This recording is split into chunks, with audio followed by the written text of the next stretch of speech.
12 তারিখ সারাদিন ধানের শীষে ভোট দিন, হারুন ভাইয়ের সালামি দিন।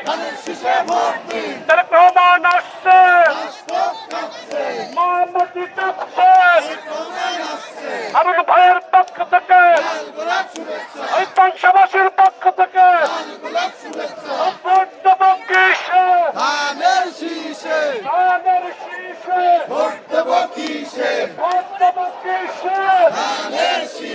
তারেক রহমানের আগমন, শুভেচ্ছা স্বাগত। পাংশাবাসীর পক্ষ থেকে, হারুন ভাইয়ের পক্ষ থেকে ভোট দেব কিসে? ধানের শীষে। 12 তারিখ সারাদিন